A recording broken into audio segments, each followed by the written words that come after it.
जैन साथियों, कैसे आप सभी? उम्मीद करता हूँ आप सभी लोग बढ़िया होंगे। भाई आज का वीडियो ना आप लोगों के लिए बहुत ही ज़्यादा दोस्तों इंपॉर्टेंट रहने वाला है। जैसा कि आप सभी जानते हैं कि एग्ज़ाम जो है बिल्कुल पास में है। अब अंतिम समय बचा है हमारे पास। तो भाई अंतिम समय में हम क्या-क्या जीके जीएस में कवर कर लें, जिससे दोस्तों हमारे जो जीके में 14 से 15 क्वेश्चन बन जाए। तो हालाँकि मैंने इस पर एक स्पेशल वीडियो आपका स्ट्रैटेजी का बनाया भी था और मैं उम्मीद करता हूँ कि वो उस वीडियो में मैंने आपको जो-जो टॉपिक्स बताए हैं, उन टॉपिकों को आप लोगों ने फॉलो ज़रूर किया होगा। ठीक है, तो आज मैं आपको कुछ टॉपिक्स और बताने वाला हूँ, उसी टॉपिकों से रिलेटेड कि आप लोग जो इस आपके पास जो ये समय बचे हुए हैं, भई आपके पास जो समय बचा हुआ है ना 2-4 दिन का समय, बस इसी समय में आप लोग जीके जीएस में इन सभी टॉपिकों को एक बार अच्छे से रिवीजन कर लेना। मैं आपको सारे टॉपिक्स के यहाँ पर नाम बताने वाला हूँ, ठीक है? यदि आप लोगों के वो सारे टॉपिक कवर कर लिए हैं, उनको एक बार और अच्छे से कवर कर लो, ताकि एग्ज़ाम हॉल में आपको कोई दिक्कत ना हो, ठीक है? तो इसमें आप जीके जीएस में जो आप लोग स्कोर करने वाले हैं, अच्छा स्कोर करेंगे भई। लगभग 15 से 16 आप लोगों के स्कोर क्वेश्चन जो है आपके बिल्कुल सही हो जाएँगे। 15 से 16 क्वेश्चन आपके 100% बिल्कुल सही होंगे, ठीक है? तो मैं सबसे पहले मैं जीके जीएस के लिए ही अब आपके लिए बताने वाला हूँ, क्योंकि जीके जीएस में ही ज़्यादातर लोगों को समस्या होगी। मुझे नहीं पता है, लगता है कि आप लोगों को रीज़निंग में समस्या होगी, ना ही हिंदी में समस्या होगी। जो समस्या होगी वो मैथ और जीके वालों को ही है। तो मैं जीके के लिए मैं आपको बता दूँ, मैथ के लिए मैंने स्पेशल वीडियो बना रखा है। तो आप लोग जाइए, जाके उस वीडियो को ज़रूर देख लीजिएगा, वीडियो आपको मिल जाएगा। तो मैं सबसे पहले बात करूँगा हिस्ट्री के लिए, ठीक है? तो जीके में देखो आपको हिस्ट्री में क्या पढ़ना है, तो हिस्ट्री के लिए देखो मैंने आपको बताया था सिंधु घाटी सभ्यता या हड़प्पा सभ्यता के बारे में पढ़ना है, ठीक है? सिंधु घाटी सभ्यता, हड़प्पा सभ्यता में देखो आपको क्या-क्या पढ़ना है। जैसे सिंधु घाटी सभ्यता की खोज किसने की थी? दयाराम साहनी ने की थी, ठीक है? यहाँ से छोटे-छोटे क्वेश्चन आपके एग्जाम में बन सकते हैं, ठीक है? सिंधु समाज कैसा था? मातृसत्तात्मक था या पितृसत्तात्मक था? ये आपको बताना, तो कैसा था? मातृसत्तात्मक था, ठीक है? तो सिंधु घाटी सभ्यता या हड़प्पा सभ्यता के बारे में आपको याद कर लेना है। सिंधु सभ्यता के जो आपके प्रमुख स्थल हैं, ठीक है? कि कौन-सा स्थल कहाँ पर स्थित है या किस नदी के किनारे स्थित है। यहाँ से आपके एग्ज़ाम में क्वेश्चन बनते हैं और आगे बनेंगे भी आपके एग्ज़ाम में, 100% बनेंगे, ठीक है? और अब क्वेश्चन पूछा जाता है कि मोहनजोदड़ो की जो सबसे बड़ी इमारत है, वो कौन-सी है? तो वो है आपका अन्नागार है, ठीक है? यहाँ से क्वेश्चन बन सकते हैं। और इसके बाद आते हैं दोस्तों आपकी वैदिक सभ्यता। वैदिक सभ्यता से क्वेश्चन बनेंगे, सिंधु घाटी सभ्यता, हड़प्पा सभ्यता और वैदिक सभ्यता को आपको करके जाना है। देखो आपके पास बुक तो होगी जीके जीएस की, उनमें से आपको छोटे-छोटे टॉपिक्स दिए गए हैं, उनको बस अच्छे से रीड करना है। रीड करना है बिल्कुल अच्छे से, ठीक है? मैं ज़्यादा आपको मटेरियल नहीं दूँगा, क्योंकि आपके पास कम समय है, बस इन्हीं सभी सारी चीज़ों को अच्छे से कंप्लीट करना है, ठीक है? आगे मैं बात करता हूँ बौद्ध धर्म और जैन धर्म की, ठीक है? बौद्ध धर्म को अच्छे से कर लेना, जैन धर्म को अच्छे से कर लेना, ठीक है? जैन धर्म के संस्थापक कौन थे? प्रथम तीर्थकर कौन थे? अंतिम तीर्थकर कौन थे? ठीक है? जैन धर्म में ग्रंथ को क्या कहा जाता है? ठीक है? ऐसे ही आपको बौद्ध धर्म के भी बारे में पढ़ना है। बौद्ध धर्म के संस्थापक कौन थे? ठीक है? बौद्ध धर्म में आपको पूछा जाता है कि महाबहिष्क्रमण किसे कहा जाता है ना? महाबहिष्क्रमण और महापरिनिर्वाण क्या होता है? इनको अच्छे से पढ़ लेना। ठीक है? ये तो भाई छोटे-छोटे टॉपिक है ना, बौद्ध धर्म, जैन धर्म अच्छे से कंप्लीट किए हैं और आप लोग पढ़ते भी आए हैं। ठीक है? इनको अच्छे से कंप्लीट कर लेना है।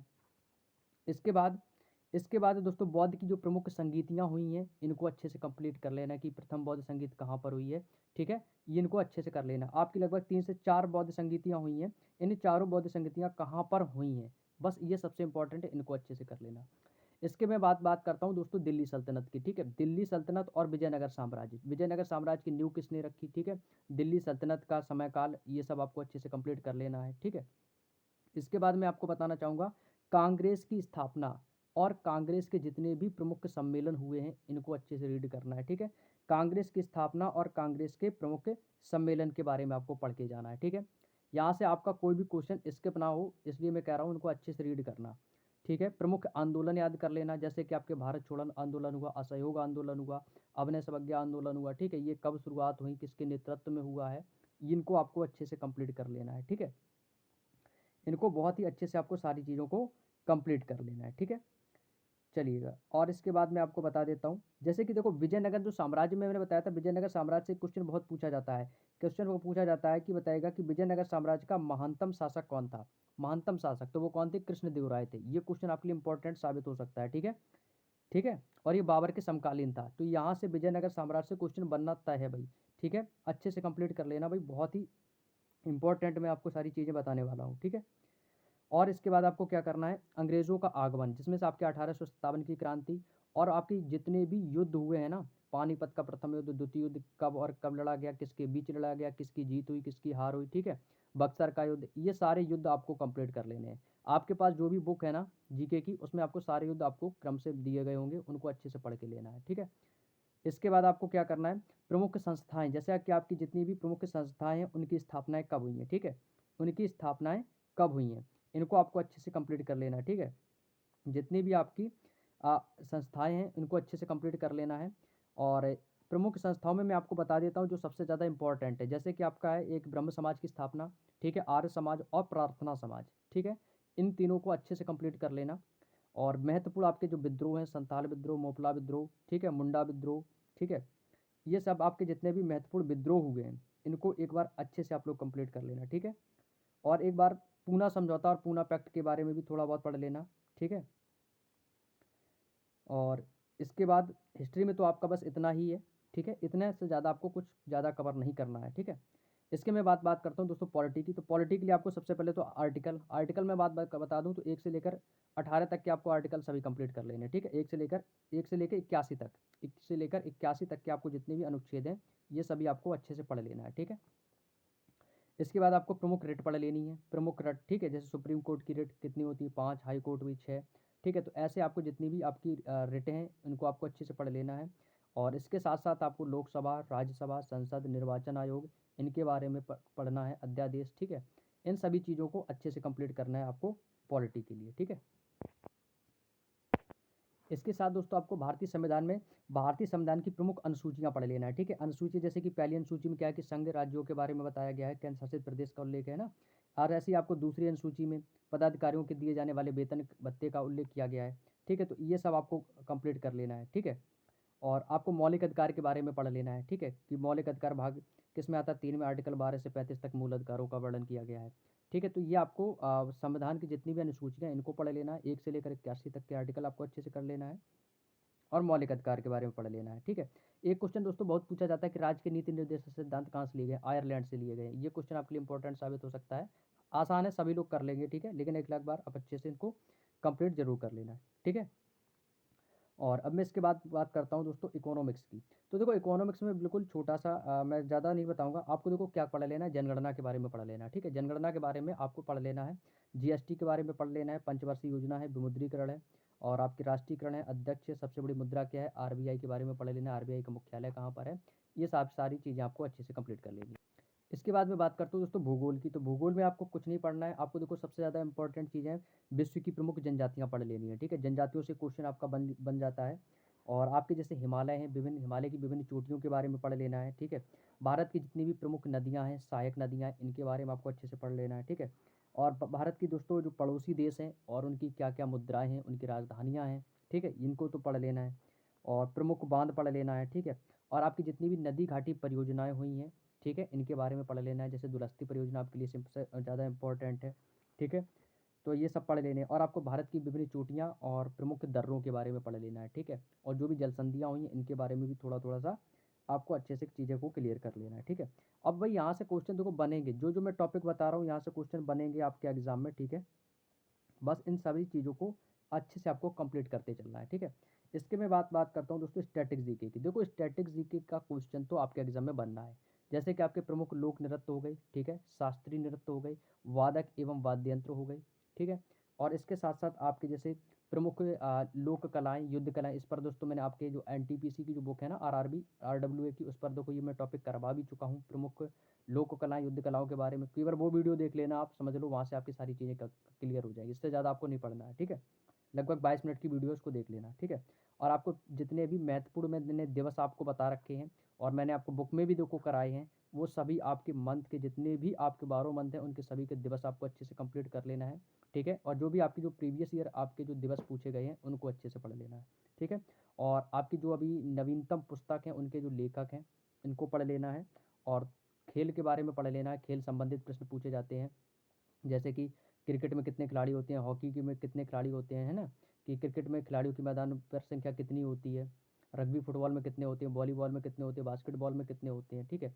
और जो प्रमुख खेलों से जो संबंधित शब्दावली होती हैं, है ना, जैसे पिच का संबंध किस खेल से है, तो आपको सर क्रिकेट से है, ठीक है। रिंग का किससे है, तो मुक्केबाजी से है। और साइकिल जहाँ पर चलाई जाती है उसको क्या बोला जाता है ना, वेलोड्रम बोलते हैं उसको। तो ये सारी चीज़ें हैं, यानी खेल से संबंधित जितने भी आपकी प्रमुख शब्दावली हैं इनको अच्छे से कंप्लीट कर लेना है। और मैं बात करता हूँ विविध की, तो विविध के लिए दोस्तों आपको पता ही है कि आपके जो भी बुक है, आपके पास ल्यूसेंट हो, येलो बुक हो, आपके पास जो भी विविध में आपके जितने भी आपके भारत में प्रथम, लंबा, छोटा, सबसे बड़ा, इनके बारे में आप लोगों को थोड़ा सा पढ़ लेना है। बस पढ़ना है, रट्टा नहीं मारना है, केवल पढ़ लेना है। और मैंने आपको जो सारी चीज़ें बताई है ना, हिस्ट्री, पॉलिटी, इकोनॉमिक्स, ज्योग्राफी में, इनको भाई बहुत अच्छे से पढ़ लेना, ठीक है। इसके बाद मैं बात करता हूँ करंट अफेयर्स। भाई करंट अफेयर्स की कमेंट आ रही थी, सर आप करंट अफेयर्स का वीडियो ला दो। भाई वीडियो लाने से करंट अफेयर्स का मैं ज़्यादा बेनिफिट नहीं समझता हूँ, लेकिन मैं आपको बता देता हूँ, आपको सारी चीज़ें कर लेनी चाहता हूँ। आप कुमार गौरव सर की बहुत सारी वीडियोस आपको यूट्यूब पर मिल जाएंगी, वहाँ से कर लेना, ठीक है। या फिर आप जहाँ से करते हो वहाँ से कर सकते हो, ठीक है। तो वो करंट अफेयर्स के लिए क्या करना है आपको, पिछले 8 महीने का जो भी करंट अफेयर्स है उसको पढ़ लो, बस काफ़ी है। उससे ज़्यादा आपका कहीं से भी कोई भी क्वेश्चन बाहर नहीं जाने का, ठीक है। तो करंट अफेयर्स आपको केवल पिछले 8 महीने का पढ़ लेना, ठीक है। कुमार गौरव सर की सारी वीडियोस आपको प्ले लिस्ट में उनकी मिल जाएंगी, उनके चैनल पर जाके आप उनकी वीडियो को देख सकते हो, या आपके पास उनकी बुक है तो पिछले 8 महीने का निकाल लो, पढ़ लो, ठीक है। और मैं आपको बता दूं कि जीके जीएस में बस इतना पढ़ना है, इससे ज़्यादा कुछ मत पढ़ना। और मैं आपको बात बता दूं कि आपको रीजनिंग में तो दिक्कत नहीं होगी, ठीक है। और रही बात मैराथन क्लास के लिए, तो गागर सागर आपकी चली रही है आरडब्ल्यूए पर, तो आपको जो सब्जेक्ट बी को उसकी आप गागर में सागर ले सकते हो। और गागर में सागर लेने का मैं सबसे बेस्ट तरीका आपको बताता हूँ कि जैसे उनकी जो वीडियो लॉन्ग होती है ना, लगभग 4 घंटे, 5 घंटे, 6 घंटे, ठीक है, मैराथन क्लास होती है। तो उसको जो क्लास का जो भी समय हुआ करे ना, वो हो जाना दिया करें, ठीक है। वो वीडियो खत्म हो जाने दिया करें। जब वो वीडियो आपका वो कंप्लीट हो जाता है, फिर उस वीडियो को आप दोगुनी स्पीड में देखा करो। इससे क्या है, आपके समय की बचत होगी। अब लाइव में क्या होता है, अभी लाइव में चल रहे हैं, आप अपना पूरा समय दे रहे हो, 5 से 6 घंटे आपने पूरा एक सब्जेक्ट में दिया, लेकिन जब आप वो वीडियो कंप्लीट हो जाएगा तब बाद में आप उस क्लास को देखोगे ना, तो दोगुनी स्पीड में जाके आपका समय भी बचेगा और तैयारी भी बेहतरीन हो जाएगी। उससे हमें फ़ायदा ये मिलेगा, जैसे कि आप रीजनिंग का देख रहे हैं, मैथ का देख रहे हैं, अब वो भाई आपको जो क्वेश्चन आता है, अब वो तो आपने कर लिया भाई, 2 सेकंड में, 10 सेकंड में आपने कर लिया। लेकिन सर क्या करेंगे, सर तो भाई पूरा समझाएंगे भैया, सर तो पूरा मेथड समझाएंगे। तो वहाँ से क्या होगा, आपको जो क्वेश्चन आना था वो आपने 10-15 सेकंड में सॉल्व कर दिया। अब सर को थोड़ा सा समय लगेगा भैया बताने में, समझाने में। तो वहाँ पे जो आपका ये समय वेस्ट होगा, ये इसकी आपकी बचत हो जाएगी। तो कभी भी मैराथन क्लास ना लेकर, आप मैराथन क्लास जब कंप्लीट हो जाया करे, तब उसको दोगुनी स्पीड में लगाकर फास्ट किया करो। जो क्वेश्चन आ जाए वहीं पर वीडियो को आगे बढ़ा दिया करो। भैया पूरा वीडियो नहीं देखना है, जहाँ पर क्वेश्चन आ जाए तुरंत आगे बढ़ा दो। जैसे ही आपको मैथ के लिए करना है, ठीक है, मैथ में जो क्वेश्चन आ जाए तुरंत वीडियो को आप आगे बढ़ा दो, आगे के क्वेश्चन देखो, जिसमें समस्या आती है उनको कंप्लीट करो। और अब अंतिम समय में आपको वही पढ़ना है जो आपको नहीं आता है, जो टॉपिक आपको परेशान करता है, चाहे वो रीजनिंग हो, चाहे वो हिंदी हो, या जीके या मैथ हो, ठीक है।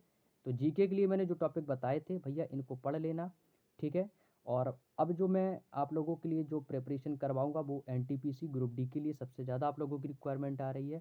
और अंकित भाटी सर की जो स्टैटिक जीके की न्यू बुक लॉन्च हुई थी 1 जनवरी को, उसका भी सॉल्यूशन के लिए आप लोगों की डिमांड आ रही है, तो उसका भी सॉल्यूशन बेहतरीन तरीके से करेंगे हम, ठीक है। सारी चीज़ों को पढ़ेंगे और इसके बाद समझ के सारी चीज़ों को कंप्लीट करेंगे, ठीक है। और आप लोगों को बता देना है कि क्या आप लोग आरपीएफ कांस्टेबल की, देखो भैया एग्ज़ाम डेट आ गई है, मार्च से आपके उसके भी एग्ज़ाम है। फरवरी भर का समय बचा हुआ है, लगभग 1 मंथ मान के चलेंगे, ठीक है। 1 महीने का समय है आरपीएफ कांस्टेबल के एग्ज़ाम के लिए। और इस बार जो आरपीएफ कांस्टेबल का जो एग्ज़ाम हो रहा है, वो भी आरपीएफ एसआई वाली कंपनी ही आपके कराने वाली है। और आपको आरपीएफ एसआई में जो आपके क्वेश्चन बने हुए हैं ना 2024 में, उनको भैया सारे क्वेश्चनों को अच्छे से रीड कर लेना है जीके जीएस में। आरपीएफ में जो खेला होगा वो जीके और जीएस में ही होगा। तो आप लोग बता देना मेरे भाई कि आप लोग आरपीएफ कांस्टेबल के लिए क्या जीके जीएस की स्ट्रेटजी का वीडियो चाहते हैं। यदि आप लोगों की रिक्वायरमेंट होगी तो मैं उस पर एक प्रोफेशनल और बढ़िया तरीके का कंटेंट इकट्ठा करके आपको मैं वीडियो बना दूंगा कि आपको कौन कौन से टॉपिक्स इन 1 महीने में अच्छे से कवर करके अपना जीके जीएस में एक बेहतरीन स्कोर करना है, ठीक है, स्पेशल आरपीएफ कांस्टेबल के लिए, ठीक है। मैं चाहता हूँ कि वो वीडियो मैं आप लोगों के साथ जरूर शेयर करूँगा, जो भी मैंने आप लोगों के लिए जो भी कंटेंट तैयार कर रहा हूँ, या मैंने कुछ कंटेंट तैयार कर भी लिया है, ठीक है। तो इसके लिए आप लोग हमें बस कमेंट करके ज़रूर बताना कि हाँ, मुझे आरपीएफ कांस्टेबल के लिए जीके जीएस की एक स्ट्रेटजी का वीडियो चाहिए, ठीक है। तो चलिएगा दोस्तों, आज की वीडियो सिर्फ इतना ही था आप लोगों के लिए। और आप लोगों के लिए एक छोटी सी गुजारिश है कि भाई यदि आप चैनल पर नए हो तो चैनल को जरूर सब्सक्राइब कर लेना। मैं उम्मीद करता हूँ कि इस चैनल पर यदि आप लोग प्यार और सपोर्ट करेंगे तो भाई इस चैनल से आपको बहुत ज़्यादा हेल्प मिलेगी, ठीक है। ऐसी मैं आप लोगों से उम्मीद करता हूँ। तो चलिएगा दोस्तों, जितने भी हमारे नए साथी आज के इस वीडियो में जुड़े हैं, सभी से भैया रिक्वेस्ट है कि प्लीज़ चैनल को जरूर सपोर्ट करने की कोशिश करेंगे भाई आप लोग, ज़्यादा से ज़्यादा सपोर्ट करेंगे भाई आप लोग, ठीक है। तो चलिएगा दोस्तों, आज की वीडियो में इतना ही। सभी को जय हिंद, जय भारत।